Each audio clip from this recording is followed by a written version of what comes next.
ത്രിയേക ദൈവത്തിൻ്റെ അതിപരിശുദ്ധ തിരുനാമം വാഴ്ത്തപ്പെടുമാറാകട്ടെ. പരിശുദ്ധ സഭ പരിശുദ്ധ സ്ലീഹ നോമ്പിലൂടെയാണ് കടന്നു പോകുന്നത്. യേശു ക്രിസ്തുവിൻ്റെ അപ്പോസ്തോലന്മാരിൽ ഒരാളായ പരിശുദ്ധനായ പൗലോസ് അപ്പോസ്തോലിനെ കുറിച്ച് അല്പം ചിന്തിക്കാം.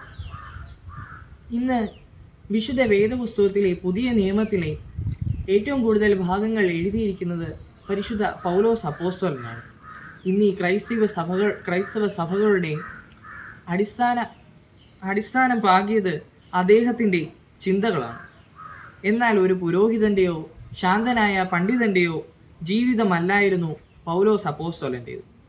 തുർക്കിയിലുള്ള തർസോസ് എന്ന നഗരത്തിൽ ആണ് അദ്ദേഹത്തിൻ്റെ ജനനം. അന്ന് അദ്ദേഹത്തിൻ്റെ പേര് ഷൗൽ എന്നായിരുന്നു.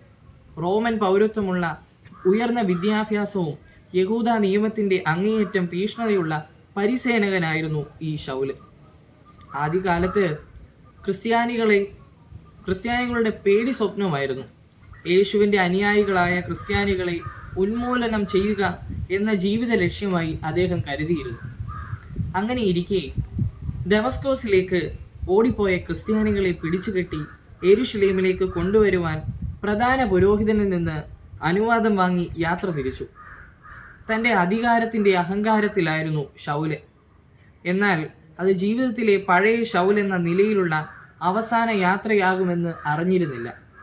ദമസ്കേസിനു സമീപം എത്തിയപ്പോൾ ഉച്ച സമയത്ത് സൂര്യനേക്കാൾ പ്രകാശമുള്ള ഒരു വെളിച്ചം ആകാശത്ത് നിന്ന് പെട്ടെന്ന് അവൻ്റെ ചുറ്റും മിന്നി. ആ പ്രകാശത്തിൻ്റെ ശക്തിയിൽ അവൻ നിലത്തു വീണുപോയി. അവൻ അപ്പോൾ സ്വർഗത്തിൽ നിന്ന് ഒരു ശബ്ദം അവനോട് സംസാരിച്ചു, ഷൗലേ ഷൗലേ, നീ എന്തിനാ എന്നെ പീഡിപ്പിക്കുന്നതെന്ന്. ഭയന്നു വിറച്ചുകൊണ്ട് ഷൗൽ ചോദിച്ചു, ആരാണ് കർത്താവേ നീ എന്ന്. അതിന് ഉത്തരമായി പറഞ്ഞു, നീ പീഡിപ്പിക്കുന്ന യേശുവാണ് ഞാൻ എന്ന് പറഞ്ഞു. ആ നിമിഷം വരെ ആര് സത്യമല്ല എന്ന് അവൻ വാദിച്ചുവോ, ആരെ ഇല്ലായ്മ ചെയ്യുവാൻ അവൻ നടന്നുവോ, ആ യേശു ജീവിച്ചിരിക്കുന്നുവെന്ന് അവൻ മനസ്സിലാക്കി. ആ ദിവ്യപ്രകാശത്തിൽ ഷൗലിൻ്റെ കാഴ്ച നഷ്ടപ്പെട്ടു. 3 ദിവസം ഒന്നും കാണാതെയും ഒന്നും കഴിക്കാതെയും ഒന്നും ഭക്ഷിക്കാതെയും പ്രാർത്ഥനയിൽ മുഴുകിയിരുന്നു. അവൻ്റെ ഉള്ളിലെ അഹങ്കാരം മുഴുവൻ ആ 3 ദിവസം കൊണ്ട് ഇല്ലാതെയായി. അങ്ങനെ ഇരിക്കെ ദൈവം പറഞ്ഞയച്ച അനന്യാസ് എന്ന ഭക്തൻ വന്ന് അവന് വേണ്ടി പ്രാർത്ഥിച്ചു. അവൻ്റെ കാഴ്ച തിരിച്ചു കിട്ടി. അന്നു മുതൽ ഷൗൽ ഒരു പുതിയ തുടക്കമായിരുന്നു. ക്രിസ്ത്യാനികളെ കൊല്ലുവാൻ നടന്ന ഷൗൽ ക്രിസ്തുവിൻ്റെ ഏറ്റവും വലിയ പോരാളിയായി മാറി. അപ്പോസ്തലനായ പൗലോസ് എന്ന പുതിയ മനുഷ്യൻ അവിടെ ജനിച്ചു. എന്നാൽ പൗലോസിൻ്റെ മുമ്പോട്ടുള്ള ജീവിതം അത്ര സുഖകരമല്ലായിരുന്നു.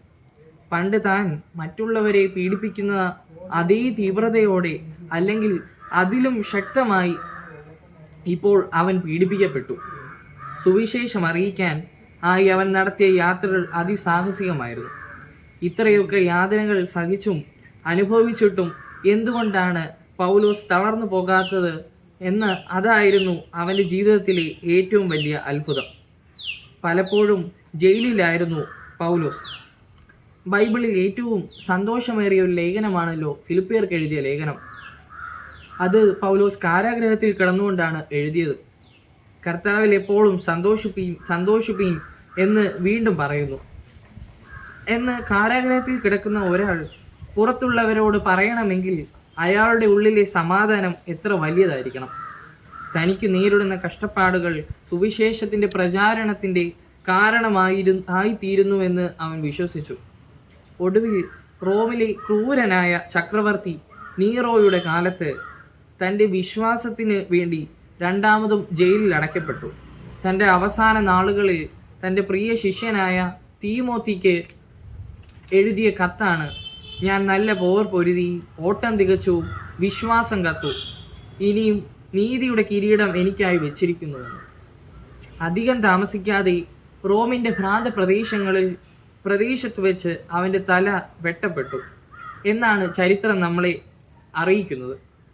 ക്രിസ്തുവിനെ പീഡിപ്പിക്കാൻ ഇറങ്ങിയ ഒരു മനുഷ്യൻ അവസാനം ക്രിസ്തുവിന് വേണ്ടി സ്വന്തം ജീവൻ ബലിയർപ്പിച്ചു. പൗലോസിൻ്റെ ജീവിതം ഒരു അത്ഭുതമാണ്. ഒരു മനുഷ്യനെ ദൈവം പൂർണ്ണമായി പിടികൂടി ആ മനുഷ്യനിൽ കൂടി ലോകത്തെ എങ്ങനെ മാറ്റിമറിക്കുമെന്നതിൻ്റെ എക്കാലത്തെയും വലിയ ഉദാഹരണമാണ് പൗലോസ്. ദൈവം നമ്മളെ എല്ലാവരെയും അനുഗ്രഹിക്കട്ടെ.